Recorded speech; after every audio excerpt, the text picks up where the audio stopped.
August 5th, 1949, a day that would change lives across Montana. I never go through this door without thinking of those two laying right there, because they had no idea what was about to happen. A force of nature leaving smoke jumpers trapped with no way out. I mean, those are heroes. Those are true to the core heroes. Their lives lost but not forgotten. We want to learn as much as we can so we don't have those things happen again. Prompting change from firefighting techniques to protocols, how crews are making sure a tragedy like the Mann Gulch never happens again. MTN presents Tragedy in the Montana Wilderness, the story of the Mann Gulch Fire. Thanks for tuning in to MTN for this special. I'm Tim McGonigal. We recently honored the 13 victims of the Mann Gulch Fire, one of the most tragic and significant events in the history of wildfire management. Over the course of the next 30 minutes, we will remember each of those victims and talk with some of their family members.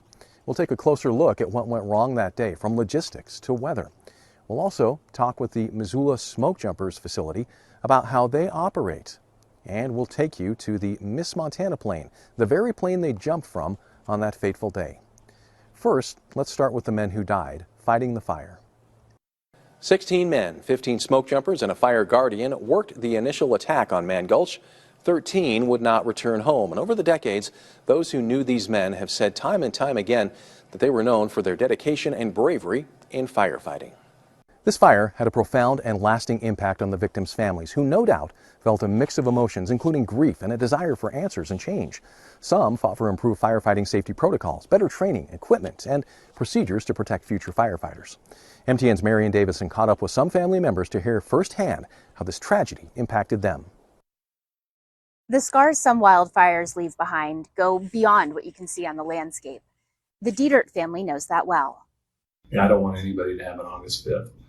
The impact on the families is devastating. Eldon was one of 13 firefighters who died in the Mann Gulch Fire on August 5th, 1949.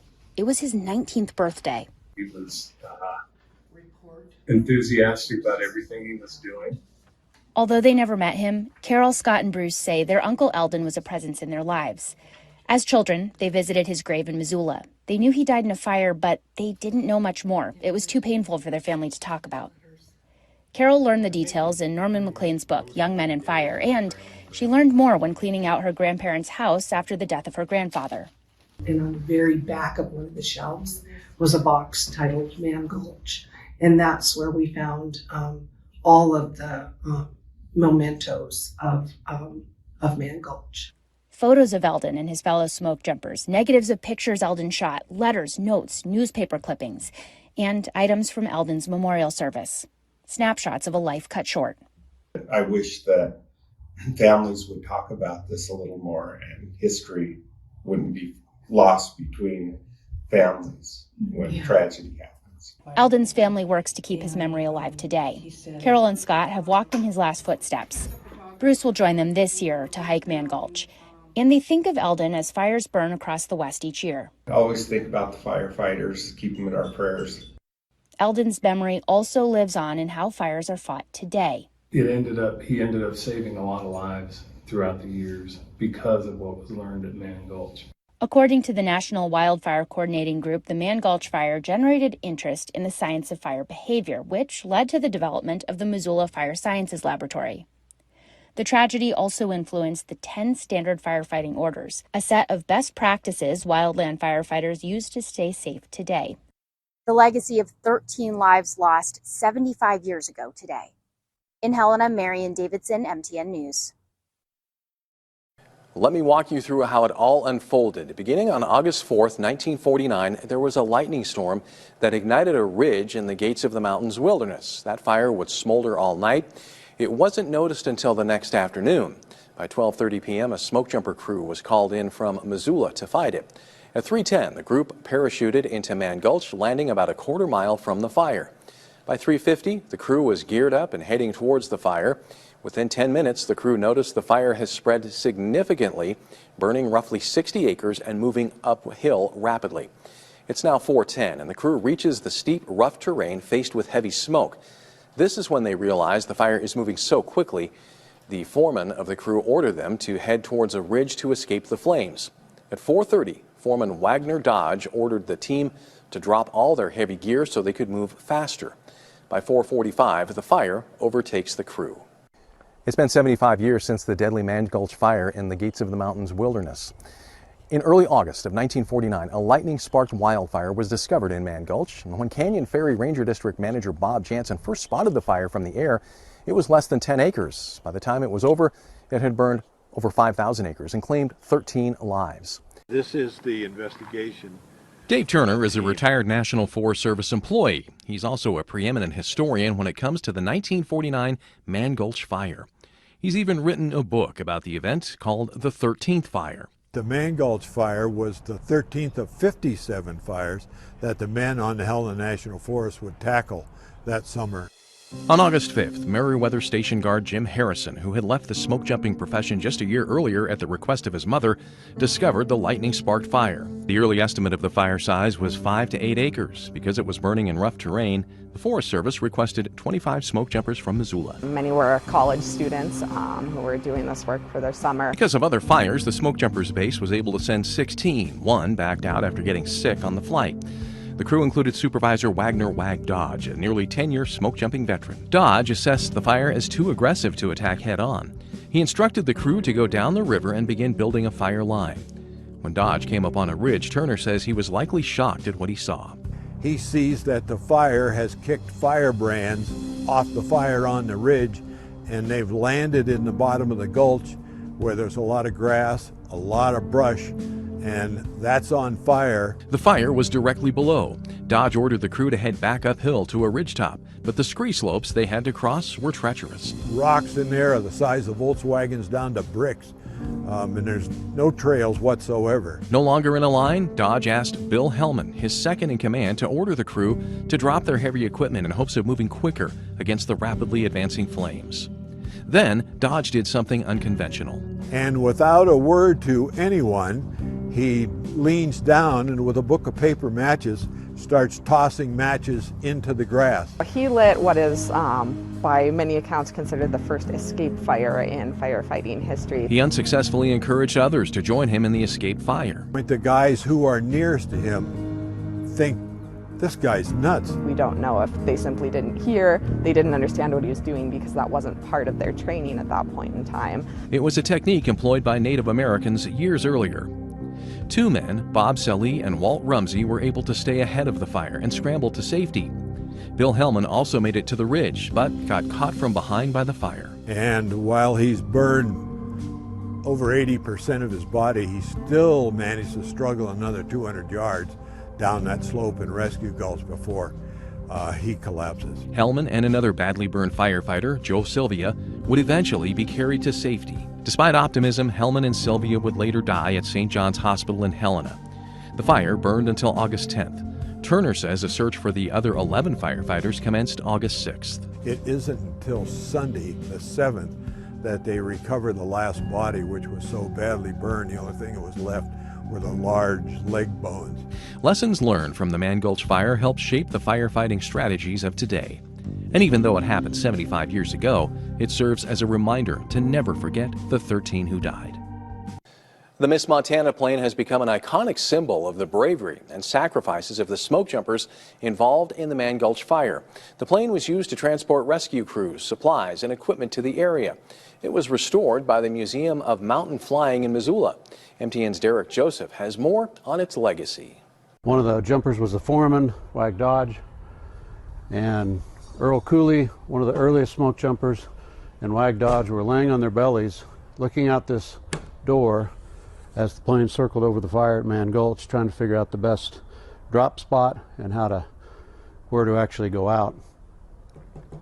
And I never go through this door without thinking of those two laying right there, because they had no idea what was about to happen. 75 years ago, Miss Montana flew a 16-man crew of smoke jumpers into the Mann Gulch Fire. Although Miss Montana's role in the Mann Gulch Fire has a tragic ending, at the time it was the best plane for the job. Brian Douglas has flown and worked on Miss Montana for years, and he explained the mechanics of what makes this plane the ideal machine to help fight wildfires. It was fast, it would carry everything you could put in it, it could land short and go into some of these backcountry strips, and of course you could jump out of it. And so it was perfect for that, and it's still being used for a lot of that stuff today. Douglas also says Miss Montana has stayed flying for 80 years thanks to volunteer maintenance and donations from people across the state. Well, it's pretty remarkable that this airplane dropped those jumpers in 1949 and it's still around, much less flying. We took her across the Atlantic in 2019 and back. I mean, she has lasted, and I think other than the crosses on the ground in Mann Gulch, she's the last physical connection to the events of that day. In Missoula, Derek Joseph, MTN News. Still in Missoula is the smoke jumper base, one of the primary facilities for training and deploying smoke jumpers all across the United States. As MTN's Emily Brown explains, the base is known for its rigorous training programs. 75 years ago, smoke jumpers jumped out of a plane just like this into the Mann Gulch Fire. 12 smoke jumpers and one former smoke jumper perished in that fire. I checked in with the Missoula smoke jumpers to see how they're taking lessons from the past into their work today. When your parachute safely opens, you know you're going to live. It's just quiet, there's a light breeze, and you're looking out over, the most beautiful country. Smoke jumpers, a unique necessity here in the West. I actually often say that I was raised for this job, or fire in general. Specially trained, elite firefighters drop themselves out of airplanes to battle blazes in remote locations. A person will be sitting in the door with their legs hanging out and kind of underneath the door. And then there's a spotter, a person on board that doesn't jump, looking out the door, kind of figuring out just exactly where they're going to be released out over the jump spot. Spotter goes through some throwing streamers and figures out wind drift and where they want to release the jumper. They'll yell, "Get ready." Getting crews to a fire in the air brings them key information before boots hit the ground. The advantage of showing up over fire by air is you can see where the fire sits, you can see the activity on it. Since they are often isolated from other resources, smoke jumpers have to rely on only the gear with them and their wits. In August of 1949, when the smoke jumpers of the Mann Gulch Fire were trapped, Foreman Wag Dodge started a backburn fire in an effort to protect himself and others. Although only he stayed in the black. It was something that had never been done before, and ultimately changed how crews now fight wildfires. We do a lot of backburning on fires. Essentially, you rob the fire of what it needs to burn. So now, part of our training, because of what happened at Mann Gulch and in other situations, is if you have fire coming at you and you can reasonably make a safety zone in a flashy fuel, by all means set that on fire and go into that, and that will protect you from the flames that are coming at you. Through remembering the sacrifice and stepping out to take new risks, teams are bonded together. The fire in front of you and the guys beside you. It's the camaraderie, it's having guys that you trust around you, and it's having a mission that you're going to push forward and do what you need to do to get the job done. In Missoula, Emily Brown, MTN News. Weather conditions played a key role in creating such a dangerous fire environment that fateful day. From the embers of Mann Gulch, scientists are continuing to learn more about the behavior to better manage wildfire and protect those fighting them. Stay with us.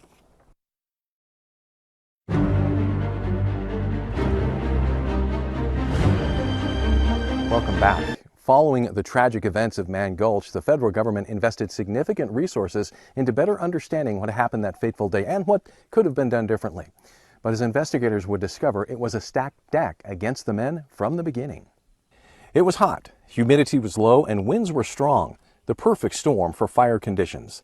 MTN meteorologist Curtis Grevenitz walks us through the weather that day.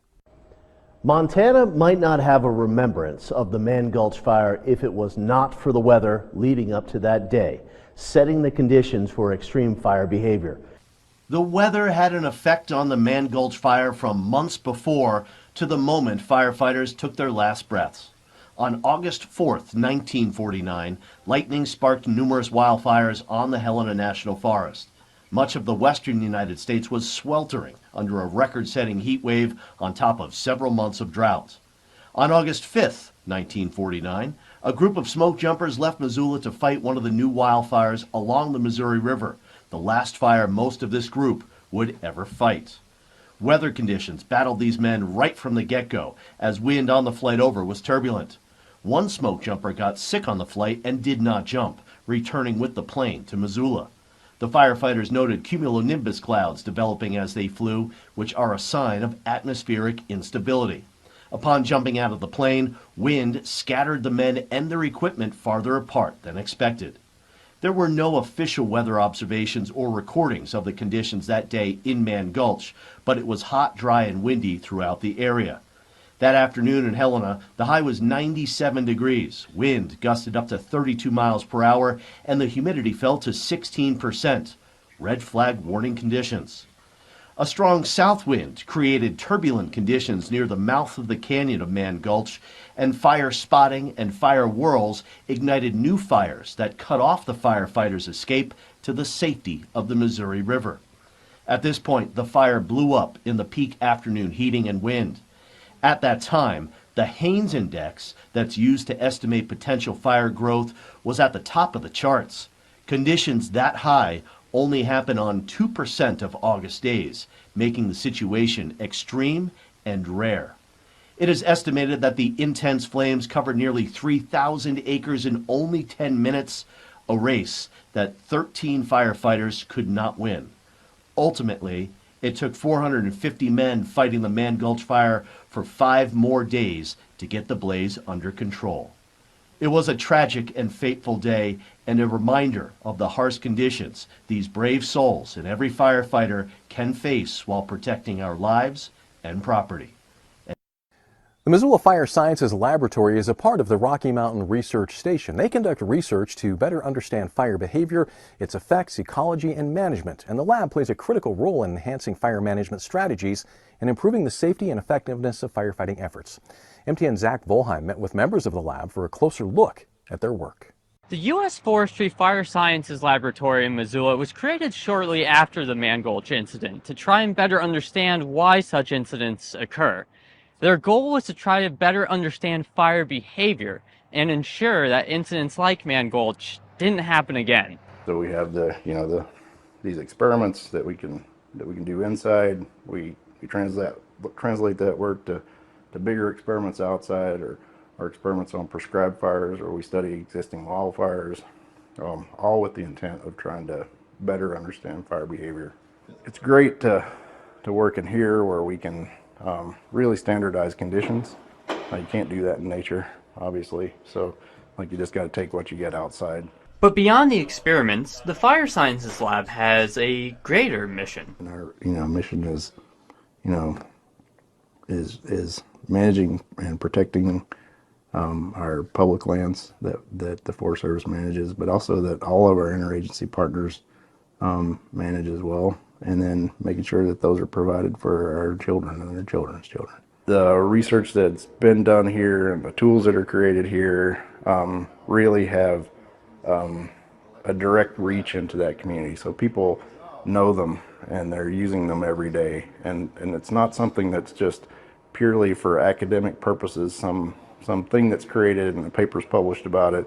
It's really about the connection that we have as Forest Service research, and that connection to people in the field, or people at a district who are making decisions about how we respond to fire, or people on a fire deciding how they're going to engage that fire. We're helping people be more aware of conditions, and we've learned from these past events in terms of the common factors or common denominators that lead to firefighter entrapments. Some of the tools that the lab has created you are certainly familiar with. The fire danger sign, like this one, those came out of that lab. All of these tools stem from Mann Gulch, however, as it was the flashpoint to try and better understand fire behavior and how to keep firefighters safe. We want to learn as much as we can so we don't have those things happen again. Our coverage isn't over yet. When we come back, we'll take you to the 75th honorary event at the state capitol, dedicated to the Fire Guard and 12 smoke jumpers who lost their lives. Stay with us.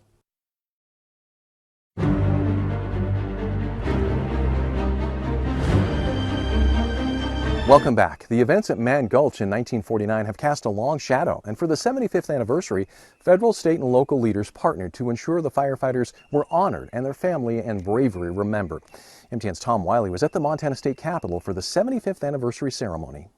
There are 13 wreaths adorning the steps of the Montana State Capitol, and each of these wreaths represents one of the brave souls and one of the firefighters who lost their lives fighting the Mann Gulch Fire 75 years ago, when on Monday night here at the Capitol building, the U.S. Forest Service held a ceremony to honor these men and make sure their stories and sacrifices are never lost to the pages of history. The event started with a flyover from the Miss Montana C-47. That's the very same plane that dropped the smoke jumpers into the Mann Gulch Fire in 1949. A recurring theme from the speakers was how the Mann Gulch incident has impacted the fire community over the last 75 years. 13 men tragically died, but their sacrifice has made sure thousands of others lived. We've dedicated ourselves to fire research and the science behind fire behavior. Mann Gulch spurred important lessons that ring true today on every fire line in the nation.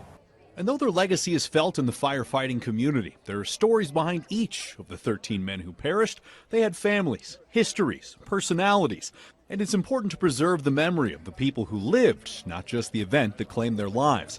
And that's where historians like keynote speaker John McClain have taken up the cause. Importantly, the lives and personalities of the men who died in Mann Gulch have been recovered thanks to research by many people and the cooperation of friends and families. The 13 men died in Montana, but they were laid to rest all around the country. And this year, for the first time ever, the National Smoke Jumpers Association held a ceremony at each gravesite. We have 13 sites, 6 are in Montana, but 7 are in other states, 2 in California, and the other 5 are in North Carolina, Pennsylvania, Massachusetts, New York, and Tennessee. So this was more than a Montana event. It resonated all over the country. The Mann Gulch tragedy was a transformative event, but 75 years later, the impact still resonates, thanks to 13 lives that transcend the past, the present, and the future. Mann Gulch has not faded into obscurity, but has risen from the ashes to become a cultural legacy for the wildland fire community, Montana, and the nation. 13 crosses high above the cold Missouri shore. Tom Wiley, MTN News. Mann Gulch serves as a testament of what it means to live with wildfire. It's a harsh reminder of what fire is capable of and what it can take away, of the courage and sacrifice all wildland firefighters face when running towards fire to protect people, property, and our wild areas, of the lessons learned and the commitment we continue to make into managing wildfire, and how after tragedy, regrowth is always possible.